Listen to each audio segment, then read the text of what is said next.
ब्रह्मारण्य नामक एक वन था। उसमें कर्पूर तिलक नाम का एक बलशाली हाथी रहता था। देह में और शक्ति में सबसे बड़ा होने से वन में उसका बहुत रौब था। उसे देख बाकी के सारे पशु प्राणी उससे दूर ही भागते थे। जब भी कर्पूर तिलक भूखा होता तो वह अपनी सूंड से पेड़ की टहनी आराम से तोड़ता और पत्ते मजे के साथ खा लेता। तालाब के पास जाकर पानी पीता और पानी में बैठा रहता। एक तरह से वह उस वन का राजा ही था। कहे बिना सब पर उसका रौब था। वैसे वह ना किसी को परेशान करता था, ना किसी के काम में दखल देता था। फिर भी कुछ जानवर उससे बहुत जलते थे। जंगल के भेड़ियों को यह बात अच्छी नहीं लगती थी। उन सब ने मिलकर सोचा, किसी तरह इस हाथी को सबक सिखाना चाहिए और इसे अपने रास्ते से हटा देना चाहिए। इसका इतना बड़ा शरीर है, इसे मारकर हम उसका मांस भी काफी दिनों तक खा सकते हैं। लेकिन इतने बड़े हाथी को मारना कोई बच्चों का खेल तो नहीं। इसमें है यह हिम्मत जो इस हाथी को मार सके। उनमें से एक भेड़िया अपनी गर्दन ऊंची करके कहने लगा, उससे लड़ाई करके तो मैं उसे नहीं मार सकता, लेकिन मेरी बुद्धिमत्ता से मैं उसे जरूर मारने में कामयाब हो सकता हूँ। जब यह बात बाकी भेड़ियों ने सुनी तो वह सब खुश हो गए और सबने उसे अपनी करामत दिखाने की इजाजत दे दी। चतुर भेड़िया हाथी कर्पूर तिलक के पास गया और उसे प्रणाम किया।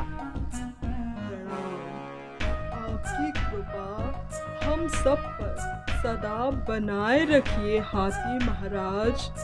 कौन हो भाई तुम? कहाँ से आए हो? मैं तो तुम्हें जानता तक नहीं। और मेरे पास किस काम से आए हो?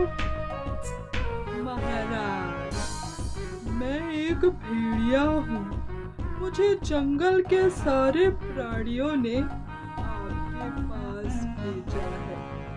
जंगल का राजा ही सबकी देखभाल करता है, उसी से जंगल की शान होती है। लेकिन अफसोस, अपने जंगल में तो कोई राजा ही नहीं है। हम सब ने मिलकर सोचा कि आप जैसे बलवान को ही जंगल का राजा बनना चाहिए। इसीलिए राज्याभिषेक का मुहूर्त हमने निकाला है। यदि आपको कोई आपत्ति ना हो तो आप मेरे साथ चल सकते हैं और हमारे जंगल के राजा बन सकते हैं। ऐसी राजा बनने की बात सुनकर किसे खुशी नहीं होगी। कर्पूर तिलक भी खुश हो गया। अभी थोड़ी देर पहले तो मैं कुछ भी नहीं था और एकदम राजा बन जाऊंगा। यह सोचकर उसने तुरंत हामी भर दी।